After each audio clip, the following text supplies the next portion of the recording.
Vamos lá, pessoal, tudo bom? Vamos falar sobre negativa e interrogativa no inglês, né? Como que a gente faz nos tempos verbais, não importa qual, a negativa e a interrogativa. Primeira coisa, a gente tem que lembrar o seguinte: o inglês, ele sempre vai precisar de um verbo auxiliar, né? O que seria esse verbo auxiliar para fazer a negativa e interrogativa?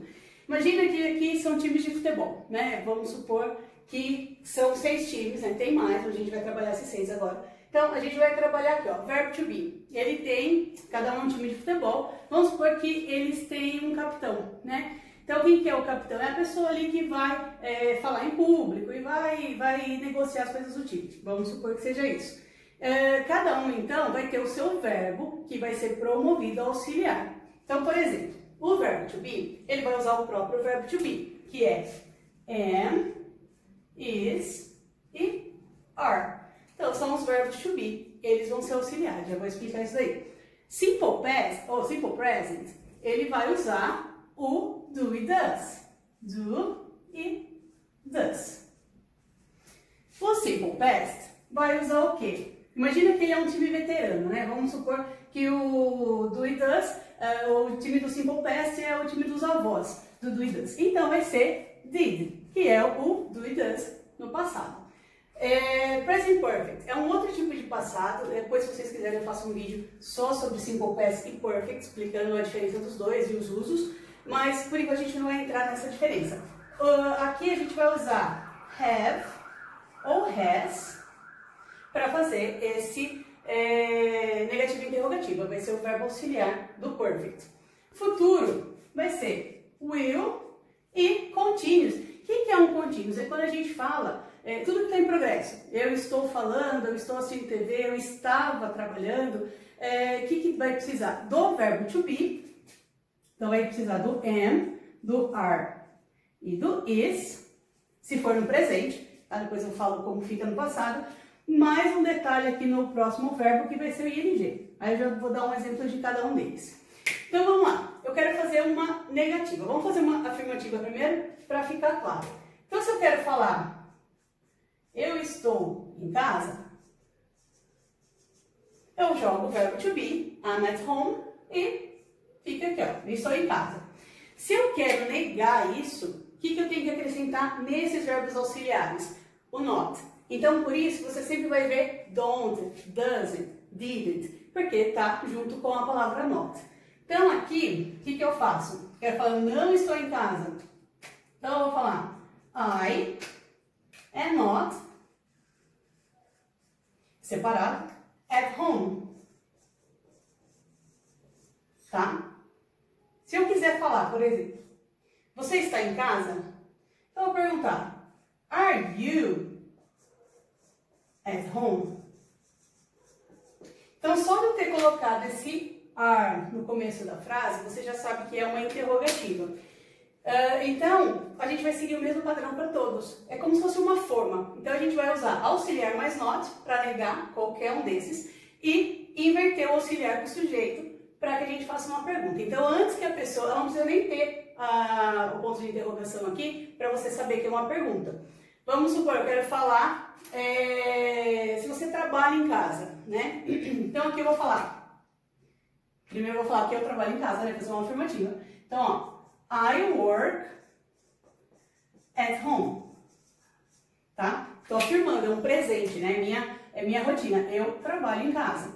Então, eu quero falar que eu não trabalho em casa. O que eu tenho que jogar ali? O auxiliar do mais o not. Então, eu posso juntar don't. I don't. Só que agora eu tenho que colocar o verbo, concorda? Então, I don't work at home. Por que aqui com o verbo to be eu não tive que colocar mais nada? Porque o verbo to be ele é o próprio auxiliar, ele é o verbo eu auxiliar, tá? Aqui não, aqui ele é como se fosse, nessa hora ele é só o capitão do time, ele não está trabalhando junto. Então a gente vai traduzir isso daqui como não. A gente não usa o do, que é o verbo fazer, como eu não faço trabalho em casa. Não tem nada de não fazer. Então, se eu quero perguntar, eu vou lá perguntar. Do you work at home? Né? Então aqui, ó, não precisa da interrogação. Você já sabe, do you work at home? É lógico que precisa gramaticamente, mas a pessoa já vai entender que é uma pergunta só por você ter invertido. Simple past. O que acontece no passado? Se eu colocar essa mesma frase, I work at home, fica presente, né? Então, como eu vou fazer para diferenciar o passado? O simple past, você tem que usar aquela segunda coluna de verbos que fala quando você tiver um verbo regular, que é o verbo que termina com ed, por isso que ele é regular, você joga lá o ed na afirmativa. Quando você tem um verbo irregular, que é aquela lista que a gente tem que decorar, aí ele vai se modificando. No caso, work é regular. Então, você joga aqui o ed, pronto, já coloquei no passado. Então, I worked at home. Você não vai pronunciar esse E forte, tá? Worked. Então, I worked at home. Beleza, já sei que é uma afirmativa no passado, porque aqui é work, aqui é worked. Para eu fazer a negativa, quem entra em ação agora? O did. Se ele vai entrar em ação, ele já vai demonstrar que está no passado. Então, eu não vou ter que usar o ed de novo. Então, I didn't. E agora eu jogo o verbo no presente, na sua forma normal. Então, I didn't work at home. Mas daí você vai lá e pergunta para a pessoa, você trabalhou em casa? Então a gente joga, did you work at home? Mesma coisa, usei did, verbo na forma normal. Tá? Então, did you work at home? Ok? Perfect, ele é um outro tipo de passado. Aqui a gente tem que colocar o ed, né? Aqui você vai usar ed para verbo regular também, só que quando for um verbo irregular, que é o da lista, a gente vai ter que decorar os particípios, porque o particípio do ed, ele fica igual. O work, no passado, vai ficar worked, no particípio ele vai ficar worked. No particípio de um verbo irregular, por exemplo, se eu falar, por exemplo, o verbo ir, né? Go, passado é went e particípio é gone. Então, a gente tem que decorar essa terceira lista. Então, aqui vai ser essa fórmula mais o past participle, que é a terceira coluna de verbo. Então, eu vou falar vamos pôr o auxiliar aqui de vermelho. Então, eu vou falar I have worked a lot. Vamos supor que eu estou falando, eu trabalhei muito.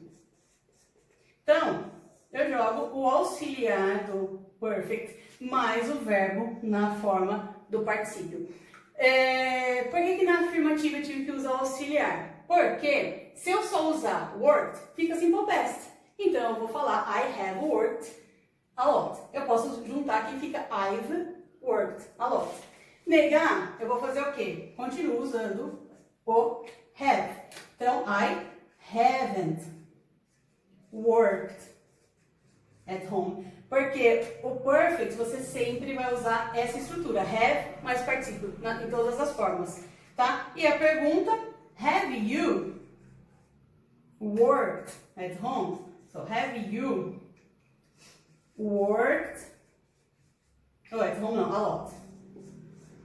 Então, você trabalhou muito, né? Então, aqui é a estrutura do perfect, o have mais o particípio. Futuro. Futuro ele funciona meio que nem o perfect, porque se eu jogar direto I work at home, fica presente. Então eu jogo o will, ele vai para o futuro. Eu vou só colocar o will aqui antes. Então vai ficar I will work at home. O verbo fica normal. Vamos para, eu vou trabalhar em casa amanhã. Então, I will work at home. A gente tem uma mania de traduzir futuro, né? De falar o futuro como vou. Mas no inglês você não fala vou, que aí é o verbo ir. Né? Não usa I will go work. Não, você joga direto I will work. Na hora que a gente traduz, que a gente passa para essa mania que a gente tem de falar vou, tá? Mas você não usa o verbo go. Quero falar eu não irei trabalhar, né? Eu não trabalharei. Então, como a gente fala eu não vou trabalhar. Então, você vai usar will mais not. Você pode tanto falar I will not, quanto won't, que é a forma abreviada. É a forma mais usada. Então, I won't work at home. E a pergunta, inverte de novo. Will you work at home?